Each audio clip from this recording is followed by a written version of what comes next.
two scales on this drawing. This one, let's say it's 1 to 50. So that would be 1 to 50 in the Y, 1 to 50 in the X. When you come down to your profile, this is an X dimension, it would be 1 to 50. The Z dimension this way has been exaggerated. So this might be 1 to 5 up here. The reason we do that is if we do roads at a 2% grade. If you projected or drew that, it would appear as a straight line. Because 2% grade, not a lot of slope. We want to see that slope. So we change the scale so we can see it. And you'll see how this works. Us as civil drafters, we have to run a proportion calculation to make that adjustment. We do have software that will make these for you automatically. That's nice. That will be your second try, Adam. Okay, so that's a plan profile. In a synopsis, plan view with a full section down the center line.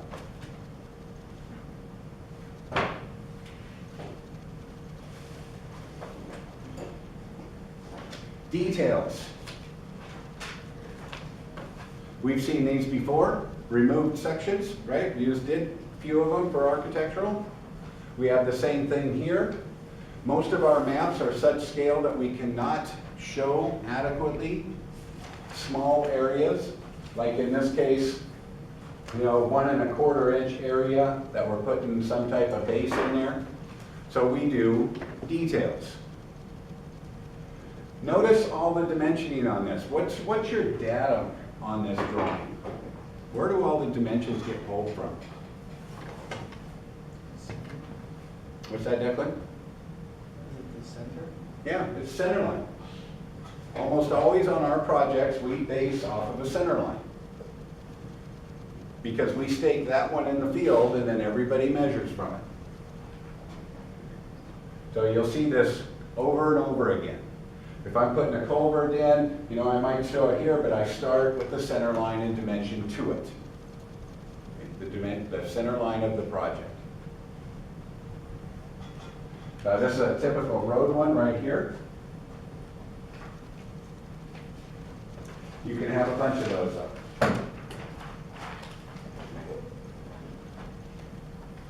All right, I want to talk a little bit about GIS maps now, and that's what this is our zoning map from Twin Falls. This is available, by the way, on the internet at the TFID and Twin Falls County websites, have both of them. This is what we call a GIS map. It's geographic in nature. It has a database of information behind it.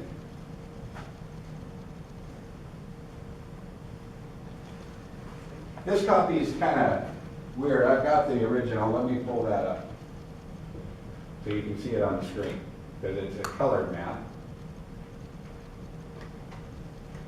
Okay. Now you can print this off. It's set to go to an e-sheet off of Twin Falls City. So the city engineers and county engineers and civil drafters manage this map. In essence, what it's going to do, the different colors are different zoning, because as we deal with areas, we have different zoning where we'll say, hey, I want this to be where all my industry is in this part of town. I want this to be a residential area. People generally don't like their houses being right next to a railroad, stockyard, something of that nature. So we plan the town a little bit so that everybody can have a good livelihood. We might have different types of zoning where this, I'm not sure what this is, I'd have to look at the legend. This might be what's an R2 zoning, where R is residential, 2 is the density. This color might be an R1, this might be an R3. Okay? Where typically R4 is we have a house every 1/8 acre, R2 a house every 1/4 acre. Okay? It's just a density factor. Yes? So is this updated every year or Yep. quarterly, or it's always being, This is always being updated. It's a live map. so that's what, like Roger works for the city, he'd be doing something like this? That's exactly right. Get that one? Okay. And so I'll just kind of zoom in on our area. So has our area been updated really? Here's CSI. Keep looking that Let me kind of zoom in a little bit here. I think I've kind of hit the extent of what I can do. way. That little pink thing, Sean's little agricultural area, oh, he's not here for his horses. What sits right here?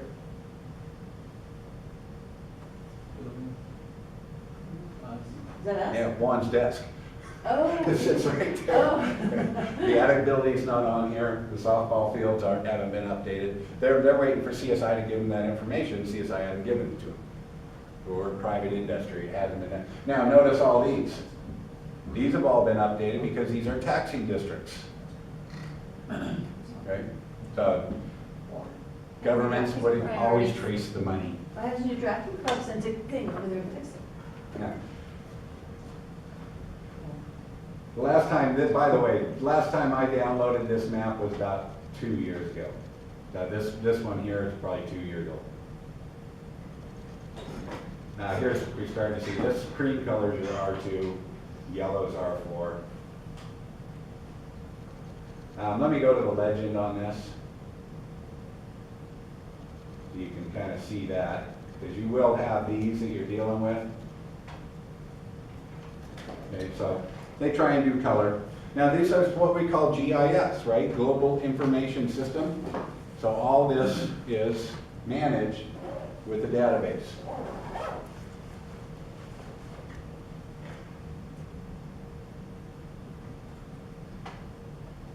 All right, I would like you to pull open the internet. And I want you to search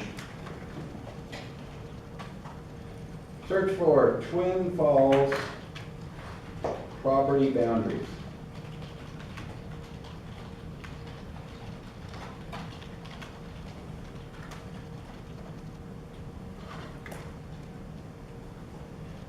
And the first one, idahoparcels.us/county Twin Falls. Do you see that on the top? Okay, go ahead and click into that link.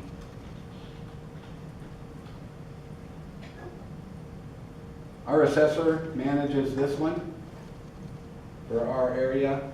You got to click the little located thing. Which one is that? Oh, wait, I got one. Twin Falls. Let me go back here. Plat, copy one. I think I got to close this and go again here.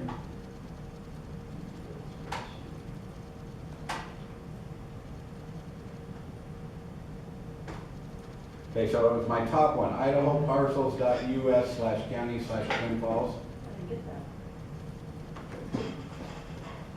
Huh. Maybe search for Idaho Parcels then. I said Twin Falls property boundary.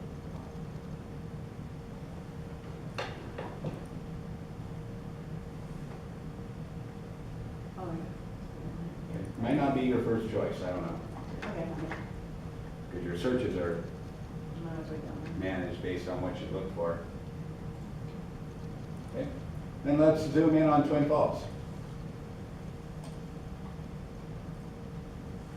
You'll have to let the thing update as you change scales.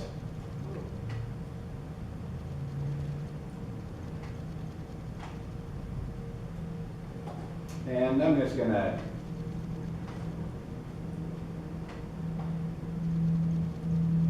tell you what, I'm gonna go out.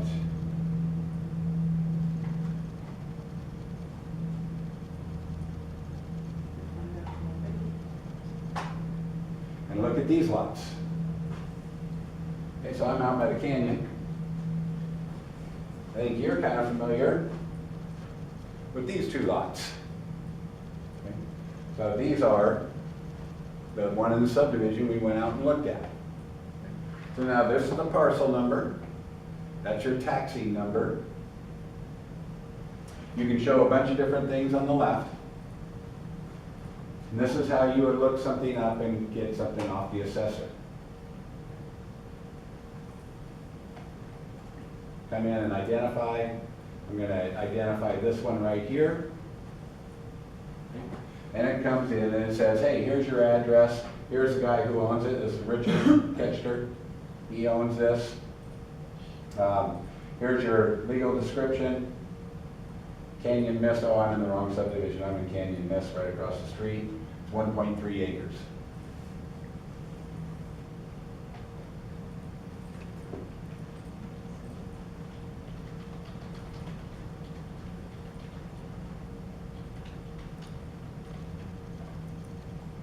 So you guys could probably find your place.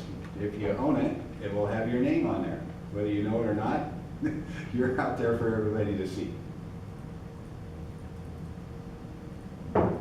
Again, this is what we'd call a GIS map, where we have a geographic map and we've overlain property information on this one. Did you find your house, Missy? I found the lot, but it's not showing Click on, there is a identify button, and then click on the parcel number. Is it identify right up here at the top?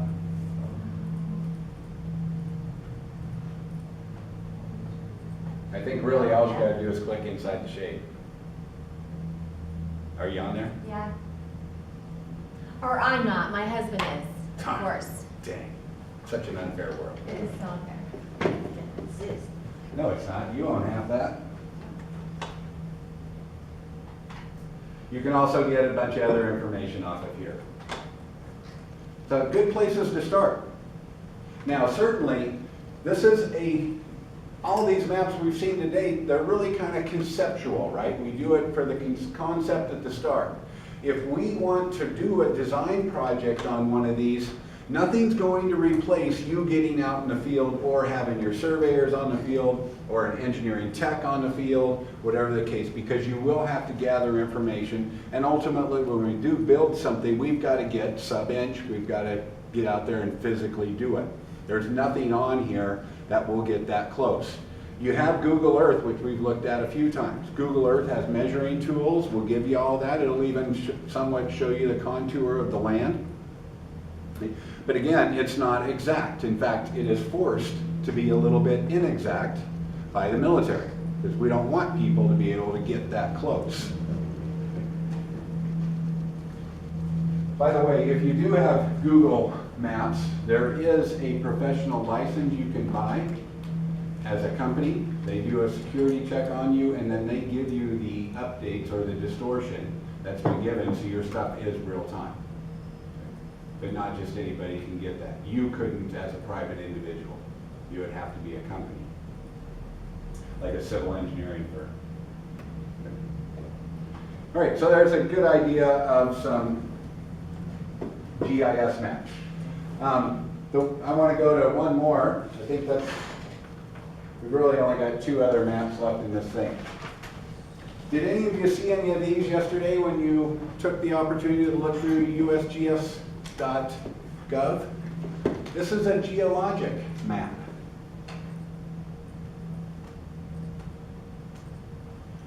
I have an inherent disdain for these maps, and I've used a lot of them. In essence, what this is doing is showing soil and rock types. Now, I want you to kind of, as you look at this, notice the legend that goes down the left side. These are all the different rock types. Okay.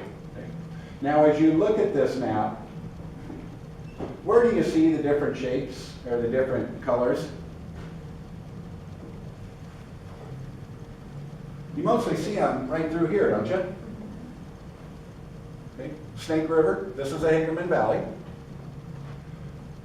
Do you think we might have some structure in here or some structure in here that has allowed us to delineate all these little tiny shapes here as opposed to having big areas out here with no shapes? Because I'll tell you what, there's still all this rock sitting out here. But why are some parts of it delineated with vast amounts of knowledge and other parts have none? It's because it's very expensive to look under the surface of the earth. Juan's father is a driller. I hired a lot of those driller folks. Typically, it costs us up to $150 every foot that they drill. So if you punch a 1,000-foot hole in, you might be looking at 10 grand. So we don't drill a lot. So this is some grad student that sat on a bluff out here and looked across and said, I don't see anything but sagebrush, so I'm mapping all this as the same rock. Is that really what's there? No. Now in here, this is Salmon Lower Falls Dam. This is Salmon Falls Upper Dam. We've done a ton of drilling in here because we had to build a dam. Yes? Why do you have to stay for this? You're a rock and you're a dirt guy. Why don't you like this?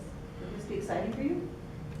No, I like them because they give me ideas, but they're just inaccurate. Geology, how should I Give say us your this? opinion. That's okay. We'll take your opinion. That's okay. This is my opinion. Okay. The joke we always had is there's really, let me go to a couple jokes. If you don't like the rock that a geologist calls it, go talk to a different geologist, you'll get a different name. They can't agree on anything. It's a very inexact science. So I've come to the conclusion there's two types of rocks in this world. Okay. There's a chuckerite and a leverite. Chuck her right lever. You either chuck it right in this pile or you leave it right where it sits. Oh my God, that's funny. It depends on whether it's worth money. No, this geology is such an inexact science that it's a total guess. Okay? The old term we used to use is geologists are wags. Okay, they're doing wild ass guesses all the time. They really don't know. And in fact, I have huge problems with the geologic industry as a science, and namely their timeline.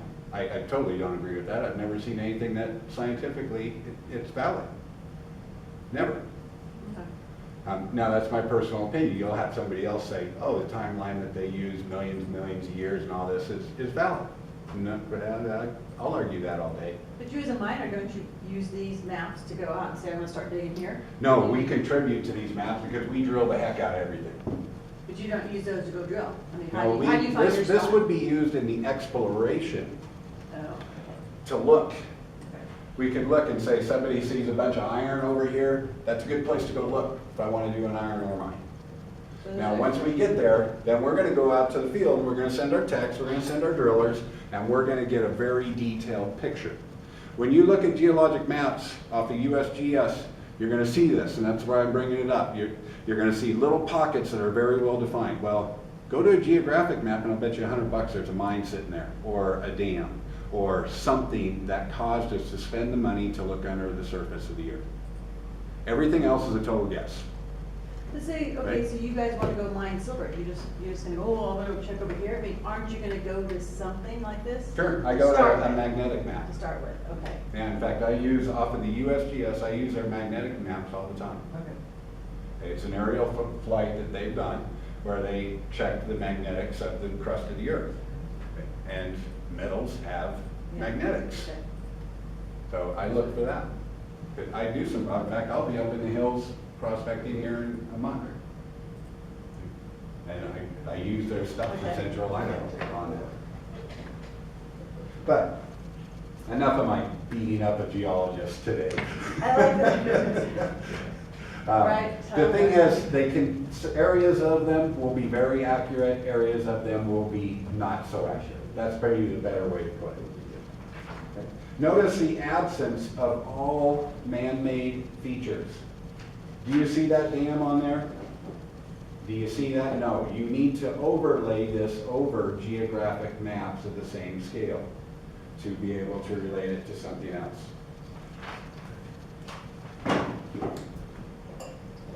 I wanted to include this. This is actually, if you hold this one upside down, this is actually the same area. This is an aerial flight. We use this to create maps. A lot of places will fly their property and then we can make topographical maps off of them. Do we get a flight for this class? What's that? Do we get a flight for this class? No. Yeah. No. If you get into this industry, there are people here. One of my friends that did this for a long time, he died a couple years ago. I don't know if you know Chuck Butler from around town. He taught here at CSI for a while. Taught me way back. Just a mathematical genius. The guy was always kind of a hero on me on that. Is he from Jerome? No, he's from Trent, but he flew. This is what he did. He had an airplane set up with the cameras, and you would fly. And but you've all driven by the highway where you see a bunch of bed sheets that look like they're laid on the highway. They're sitting in a cross. Have you seen those along the highway?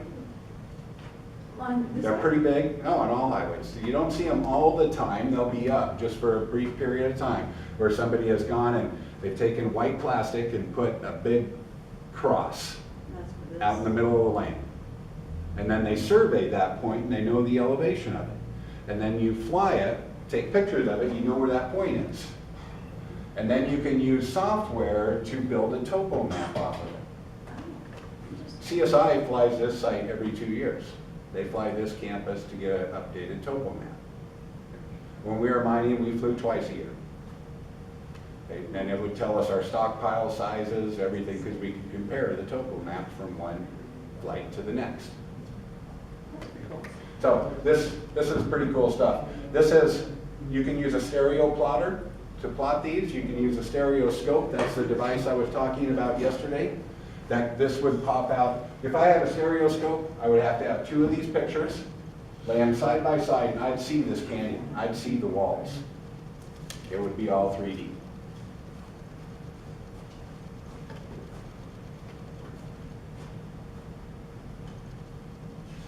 Okay, so in essence, that's where a lot of your maps start from. Okay. Are there any of these terms that you came through that you had a little bit of struggle kind of getting? Yes. Because some of them are kind of outdated material. Can you explain the bearing and the azimuth? Azimuth, bearing and azimuth. Yes, I can. So these are on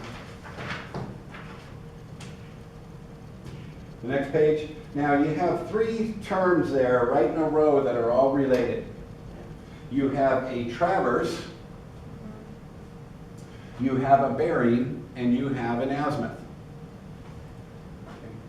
Bearing is a direction based on north or south.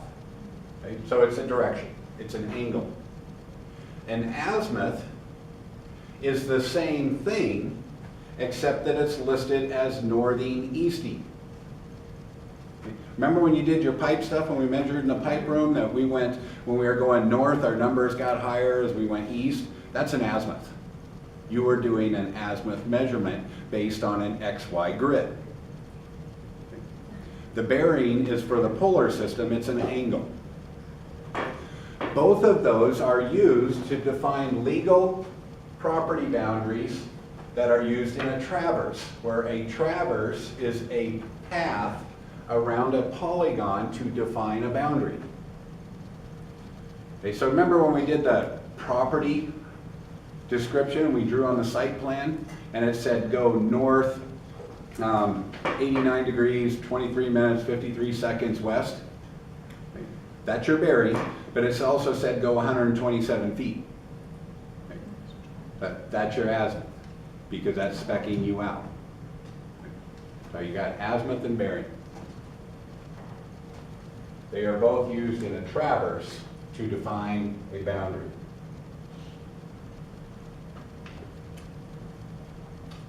I think I just said that wrong. I'm going to have to back up a second. Okay. Azimuth and bearing are the same. They're both angles. Okay. I was talking about the XY grid, and I got that in there. Sorry about that. These are both angles. Okay. Bearing is a north or south angle and a deviation off of those 2 lines. Azimuth,